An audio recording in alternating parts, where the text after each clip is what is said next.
Halo ibu-ibu KCBI Singapura, apa kabar? Bertemu kembali dengan saya ya ibu-ibu ya. Walaupun kita tidak bertemu secara langsung, tetapi tentu kita bisa bertemu lewat YouTube ya. Dan sekali lagi saya ucapkan terima kasih kepada seluruh ibu-ibu yang mengikuti webinar yang diselenggarakan oleh KCBI Singapura. Dan terima kasih kepada Ibu Desi Wilson yang sudah memfasilitasi. Tentunya hari ini kita bertemu dengan program selanjutnya, yaitu menjawab pertanyaan-pertanyaan dari ibu-ibu semuanya. Nah, ibu-ibu, sebelum saya mulai, saya ucapkan terima kasih karena ibu-ibu di sini sudah sangat antusias mengirimkan pertanyaan. Ada jumlahnya 18 orang dan tentu dengan mengirimkan pertanyaan itu saya yakin ibu-ibu sangat menikmati webinar tersebut dan tentunya ingin lebih dalam lagi untuk mengetahui isi dari webinar yang sudah saya sampaikan. Sebelumnya, bagaimana? Apakah ibu-ibu di sini sudah tersenyum? Ya, ingat tersenyum ya ibu-ibu ya. Biar kita selalu senang, bahagia, dan tentu memberi semangat yang positif kepada lingkungan terdekat di sekitar kita, terutama untuk keluarga ya. Nah, ibu-ibu semuanya, dari pertanyaan-pertanyaan yang ibu-ibu kirimkan melalui Ibu Desi, ternyata banyak sekali pertanyaan-pertanyaan tersebut yang sudah saya terangkan ya. Jadi saya lihat ini pertanyaannya dibuat sebelum saya men-sharingkan isi dari webinar yang sudah dilakukan ya. Jadi banyak sekali pertanyaan-pertanyaan sudah terjawab. Jadi tentu saya tidak akan membahasnya lagi. Dan ibu-ibu saya yakin pasti sudah paham, kemudian sudah menjalankan bahkan apa-apa yang sudah kami sharingkan ya. Nah, ini ada beberapa saja yang ingin saya jawab ya, ingin saya sharingkan. Mudah-mudahan ini juga dapat membantu ibu-ibu semuanya ya. Banyak sekali, mungkin saya bacakan saja siapa yang bertanya ya. Ada Ibu Fitri ya, kemudian Ibu Nunun dari KCBI Singapura ya.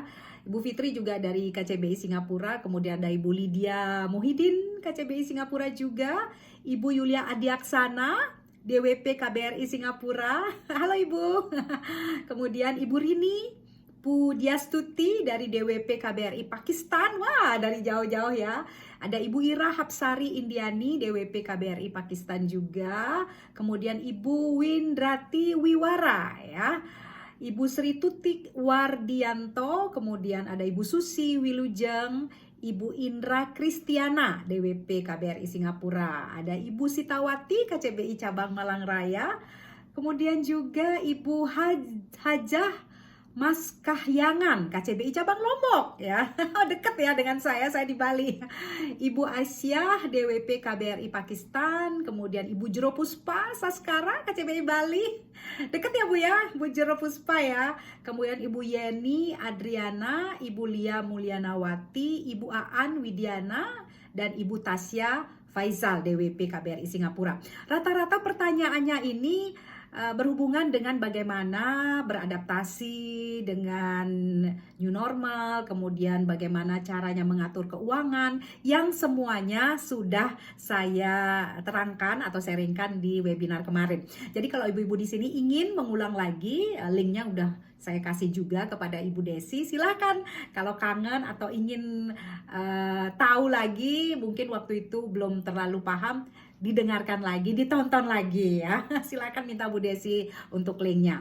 Nah, ini ada beberapa pertanyaan yang mungkin di luar jalur, tapi saya akan jawab karena saya sudah janji akan menjawabnya ya. Ada beberapa yang luar jalur tapi masih berhubungan dengan wanita atau perempuan ya. Dari Ibu Fitri nih KCBI Singapura, pertanyaannya, bagaimana cara seorang wanita memanage emosinya agar dia tetap tegar dan sehat jiwa di saat keluarga mengalami tekanan di masa pandemi? Semua ya biasanya ibu-ibu itu emosinya lebih tinggi daripada laki-laki ya. Emosional lebih tinggi, kemudian baperan biasanya itu perempuan ya. Terus bagaimana seorang wanita memanage emosinya? Nah, memanage emosi biasanya ya ini habit ya, kebiasaan. emosi itu timbul karena kita tidak berpikir biasanya ya. Umpamanya nih, ada orang bercerita tentang negatif. Tanpa berpikir kita langsung menanggapinya. Itu biasanya ya. Makanya emosi itu timbul karena kebiasaan kita untuk reaksi dari orang lain ya. Kembali lagi, emosi itu biasanya timbul dari orang lain, kemudian kita tidak menelaahnya dengan baik dan kita langsung bereaksi atas apa pembicaraan atau situasi yang orang lain sampaikan pada kita ya. Itu memanage emosi. Yang kedua tentunya ya, kalau mau manage emosi yang baik, nah ini ya butuh kesabaran tentunya ya. Ibu-ibu tuh biasanya juga selain emosional juga lebih sabar loh. Ya, peran ibu-ibu di sini bagaimana kita mempunyai sifat yang sabar ya. Kata orang kalau kita sabar tentu rezekinya akan dilancarkan ya. Jadi Ibu Fitri silahkan memanage emosi agar tetap tegar, sehat jiwa di saat keluarga mengalami tekanan di masa pandemi, yaitu ya tentu harus bersabar ya Bu ya. Kemudian nah, emosi itu juga sangat tinggi hubungannya dengan EQ orang bilang ya. Jadi emotional quotient, artinya bagaimana kita memanage emosi kita. Tentu kalau yang namanya memanage emosi kembali lagi dari pikiran kita. Jadi pikiran kita selalu melihat sesuatu dari sudut pandang yang berbeda. Nah, ini jarang sekali kita lakukan ya. Kalau orang pokoknya kita bilang jelek gitu ya, kita langsung berpikir bahwa kita tuh jelek. Padahal sebenarnya kalau kita melihat dari sudut pandang yang berbeda, jangan-jangan orang itu bilang kita jelek, kita agar lebih bisa introspeksi kepada diri kita sendiri. Jadi seperti itu ya Bu ya. Kalau ingin emosinya tetap terjaga, silahkan mulai dari hal yang kecil dulu. Ya, salah satunya adalah melihat sesuatu atau peristiwa dari sudut pandang yang berbeda. Kata orang, namanya adalah reframing. Artinya kita melihat sesuatu atau peristiwa dari sudut pandang yang berbeda ya. Dan ingat, butuh kesabaran tentunya, dan tentu sebagai wanita kita harus memberi contoh bagaimana ketika melihat lingkungan kita kurang baik terhadap kita, kitalah yang sendiri harus jangan bereaksi langsung ya. Jangan langsung kita menunjukkan sikap kita, tapi pikirkan dulu ya, apakah sikap kita itu negatif atau positif di lingkungan kita. Bagaimana Ibu Fitri? Sudah saya jawab ya. Oke, kemudian pertanyaan yang lain itu semua sudah saya jawab di sharing. Nah, ini ada lagi nih. Pertanyaan yang nomor ada ini, bagaimana mempertahankan gizi ya. Karena saya bukan ahli gizi ya Ibu ya. Silakan Ibu searching di Google atau bertanya kepada orang-orang yang ahli gizi ya, bagaimana di masa new normal. Karena saya bukan ahli gizi, nanti salah saya menjawabnya ya. Nah, ini juga, nah nomor 16 ini dari Ibu Lia Mulyanawati. Pertanyaannya bagus sekali ya. Setelah saya dicemburui, kadar cinta saya menjadi menurun ya. Dicemburui siapa ini Bu? Suami maksudnya ya. Nah, bagaimana cara agar cinta saya bisa tumbuh kembali? Mungkin kita sebagai perempuan sering mendapatkan hal seperti ini ya, dicemburui ya oleh pasangan kita, oleh suami, atau ada yang masih pacaran gitu ya, sering sekali dicemburui oleh pasangan kita. Yang perlu saya tekankan kepada Ibu Lia Mulyanawati bahwa ya, ini penting nih ditekankan ya, kembali lagi reframing ya, bahwa ketika pasangan kita mencemburui kita, itu artinya dia masih cinta ya. Bayangkan tuh kalau Ibu Lia ya tidak dicemburui, boleh-boleh saja melakukan apa saja, suaminya cuek, ayo pilih yang mana ya. Tentu ibu-ibu di sini, kalau saya sih senang dicemburuin ya. Dengan semakin dicemburui artinya suami saya itu masih sayang pada saya, masih cinta, perhatian ya. Bukan hal-hal yang negatif. Jadi Ibu Lia, kembali lagi, cemburu itu adalah Ya, itu adalah menandakan rasa cinta suami ibu terhadap Ibu Lia ya.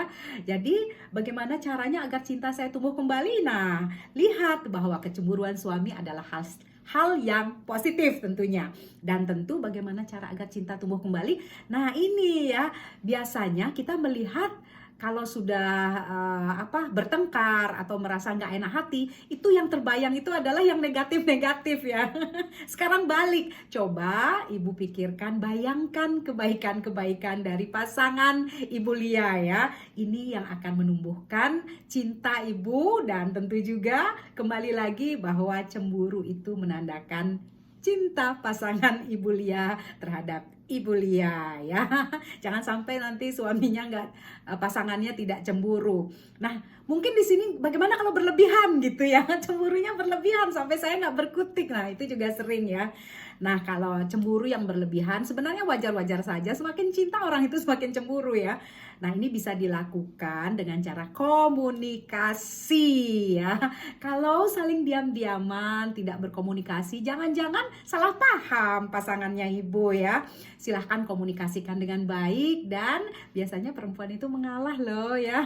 Jadi kita kalahkan ego kita, tanya kepada suami kita apa sih permasalahannya, sehingga hubungan ibu dengan pasangan bisa kembali berbumbu dengan cinta-cinta yang sangat romantis ya. Saya doakan ya Bu ya. Mari ibu-ibu kita doakan ya agar Ibu Lia dan pasangannya menjadi pasangan yang ya jempolan tentunya. Oke, Ibu Lia sudah terjawab ya. Terima kasih. Kemudian ada satu lagi ini. Kalau yang lain kembali lagi bukannya saya tidak menjawab ya, tapi semua sudah saya jawab di sharing, bahkan ada yang saya jawab waktu sesi pertanyaan ya. Mengelola keuangan, kemudian aktivitas apa yang dilakukan. Nah, ini ada lagi ya. Nah, ini bagus ya, dari Ibu Indra Kristiana ya. Dari DWP KBRI Singapura. Dalam perkembangannya, bisnis online akan menjadi pilihan yang menjanjikan. Mohon informasi bagaimana cara efektif melakukan promosi produk dan cara membuat APP penjualan sebagai pemula wirausaha. Nah, hal ini ada di YouTube saya ya. Jadi di antara video di YouTube saya, sudah subscribe belum ibu-ibu ya? Silahkan dicari di sana di playlist, nanti ada Q&A ya, question and answer. Di sana ada bagaimana caranya memulai usaha, bagaimana caranya promosi, kemudian branding, menciptakan branding ketika kita mulai usaha rumahan dan sebagainya. Ada Bu, silahkan ibu cari di sana di question and answer ya.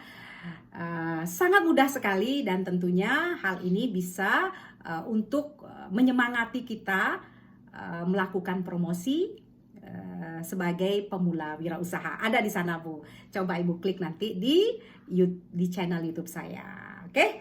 Nah, ibu-ibu semuanya cukup ya. Jadi pertanyaan-pertanyaan sudah saya jawab semuanya, dan tentunya kita sebagai perempuan tetap ingat sebagai apa? Membawa alat pemintal ya. Bagaimana kita kalau melakukan itu akan lebih baik lagi untuk keuangan keluarga kita. Baik Bapak semuanya, sehat semuanya ya. Ingat tersenyum ya, 272, dan tentunya selalu berbahagia dengan orang-orang di sekelilingnya, orang-orang yang mencintai kita. Salam dari Bali. Ingat subscribe channel YouTube saya karena banyak sekali hal-hal yang bisa ibu-ibu dapat manfaatkan nanti untuk kehidupan sehari-hari dan meningkatkan kualitas diri. Seperti ada public speaking yang berseri banyak, kemudian membacakan buku-buku, ada cover song juga, bagaimana saya menyanyikan lagu ya, dan tentunya ini sangat bermanfaat untuk kehidupan kita ya. Baik, bahagia selalu perempuan-perempuan di Indonesia dan di Singapura dan di dunia ini. Salam saya, salam cinta saya untuk ibu-ibu semua, dan salam untuk keluarga ya. Salam senyum sang penyihir Sri Sumardani. Sampai jumpa lagi.